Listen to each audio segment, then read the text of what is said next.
बिस्मिल्लाहिर्रहमानिर्रहीम। अस्सलाम वालेकुम स्टूडेंट्स। आज का जो हमारा लेक्चर है फ्रेडल क्राफ्ट्स रिएक्शंस में फ्रेडल क्राफ्ट अल्काइलेशन हमने लास्ट लेक्चर में किया था, तो आज करेंगे Friedel craft acylation.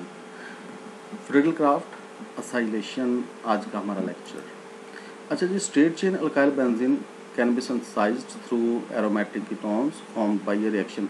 Last lecture के आखिर में हमने पढ़ा था कि जो straight chain alkyl aromatic compounds हैं वो बनाने मुश्किल होते हैं फ्रेडल क्राफ्ट अल्काइलेशन से, क्योंकि वहाँ पे जो है वो रीअरेंजमेंट हो जाती है और branch alkyl substituted aromatic compounds बनते हैं। लेकिन straight chain alkyl substituted aromatic compound जो हैं वो ज़्यादा अच्छे तरीके से फ्रेडल क्राफ्ट असाइलेशन के तरीके से जो वो बना सकते हैं। तो फ्रेडल क्राफ्ट असाइलेशन है क्या? The introduction of an acyl group. Acyl group है क्या? RCO is the introduction of acyl group into benzene ring, that is called Friedel craft acylation.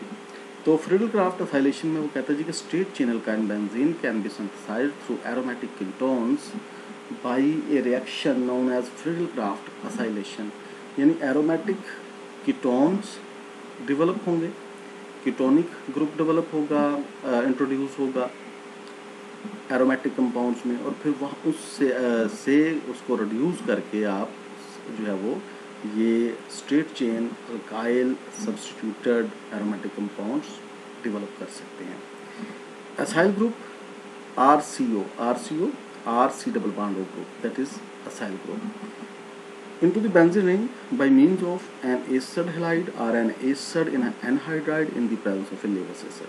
तो उसके लिए भी जो कैटलिस्ट चाहिए फ्रेडल क्राफ्ट अल्काइलेशन की तरह जो है वो Lewis acid चाहिए, AlCl3 एल्यूमिनियम क्लोराइड या एल्यूमिनियम क्लोराइड या एल्यूमिनियम क्लोराइड या आयरन क्लोराइड वगैरह जो है वो कैटलिस्ट के तौर पर आप इस्तेमाल कर सकते हैं, जैसे like alkylation, Friedel craft alkylation.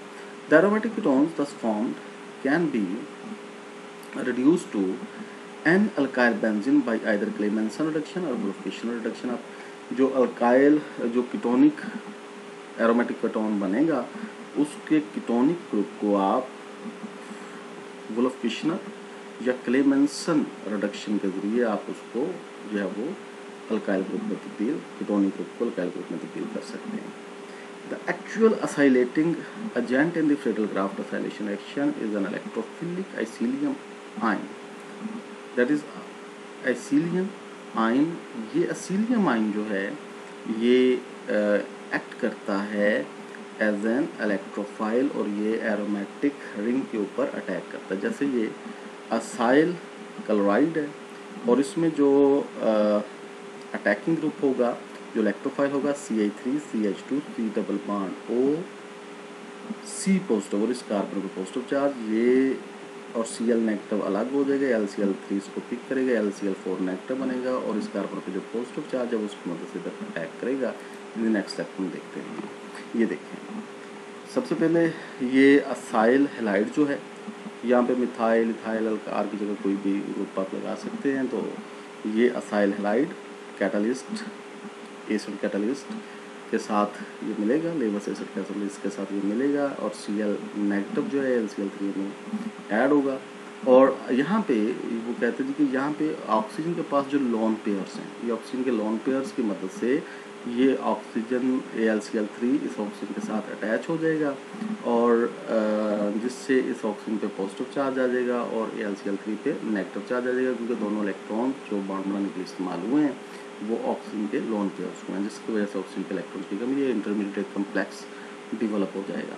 और यहाँ से जो इंटरमीडिएट कम्प्लेक्स डेवलप होगा उसमें कुछ रीअरेंजमेंट होंगी, ये Cl नेगेटिव यहाँ से निकलेगा, ये बॉन्ड ब्रेक होगा, इलेक्ट्रॉन क्लोरीन पे जाएंगे, क्लोरीन Cl नेगेटिव यहाँ से निकलेगा और यहाँ से ये बॉन्ड ब्रेक होगा, इलेक्ट्रॉन इस यहाँ पे शिफ्ट होंगे और यहाँ पे एक ट्रिपल बॉन्ड डेवलप हो जाएगा और इसका ये जो कार्बन पे जो पॉजिटिव चार्ज है वो न्यूट्रल हो जाएगा, यानी ये वाला स्ट्रक्चर जो है वो बन जाएगा ये, और ऑक्सीजन को पॉजिटिव चार्ज रिटर्न आएगा। यानी इस कम्प्लेक्स से LCl3 निकलेगा और Cl नेगेटिव निकलेगा और ये दोनों मिलके LCl4 नेगेटिव बना देंगे, ये माइनस होगा यहाँ से, और ये आइसिलियम आयन जो है वो बनेगा और यह इसीलिए माइन जो है वो रेजोनेंस कंट्रीब्यूटिंग ये दो स्ट्रक्चर्स की फॉर्म में ये इंटरचेंज स्ट्रक्चर होंगे। डीलोकलाइज्ड इलेक्ट्रॉन इंक्लूड होगा, ये इलेक्ट्रॉन कभी पेयर इधर आ जाएगा, ये ऑक्सीजन न्यूट्रल हो जाएगा, कार्बन पे पॉजिटिव चार्ज, और कभी ये इलेक्ट्रॉन जो है इधर आ जाएंगे, ठीक है जी,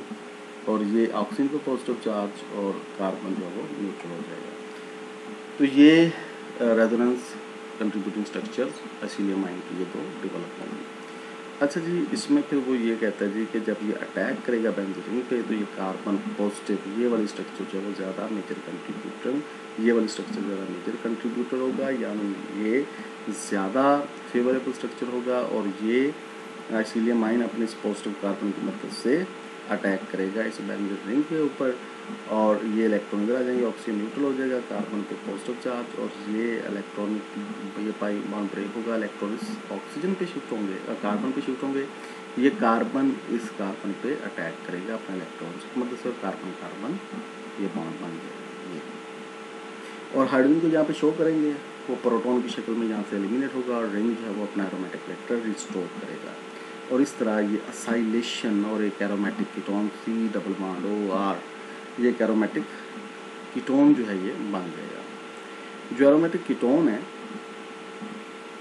ये कैटालिस्ट के साथ फिर मिलेगा, ठीक है जी, ये एरोमेटिक कीटोन जो है ये कैटालिस्ट के साथ मिल के ये कम्प्लेक्स फॉर्म में रहेगा, और ये कम्प्लेक्स फॉर्म में फर्दर जो है वो सब्सटीट्यूशन नहीं हो सकती, और फिर ये कम्प्लेक्स फॉर्म को दोबारा कीटोन में तब्दील करने के लिए उसमें वाटर ऐड करेंगे, ज़्यादा हाई वाटर कंडीशन में ये कम्प्लेक्स आयन जो है ये एल्युमिनियम क्लोराइड जो है वो इस वाटर के साथ मिक्स हो जाएगा, और आपको एरोमेटिक कीटोन मिल जाएगा। एरोमेटिक कीटोन यहाँ पे मिल रहा है वो, लेकिन वो कहते हैं जी वो स्टेबल नहीं है, फ़ौरन ये कैटालिस्ट के साथ या LCl3 के साथ मिलेगा और ये कम्प्लेक्स फॉर्म में आ जाएगा, और कम्प्लेक्स फॉर्म में आने का फ़ायदा ये है कि मज़ीद सब्सटीट्यूशन इस पर नहीं होगी, ये एक स्टेबल स्ट्रक्चर डेवलप होगा, और इसको दोबारा ये कैटालिस्ट इससे रिमूव करने के लिए और इसको एरोमेटिक कीटोन में तब्दील करने के लिए इसमें वाटर ऐड करेंगे, और वाटर जो है ये कैटालिस्ट LCl3 को पिक करेगा और मूव कर देगा, और आपको फिर ये एरोमेटिक कीटोन मिल जाएगा। अब हम इसको थोड़ा सा रीड करते हैं। The acylium ion does not undergo rearrangement,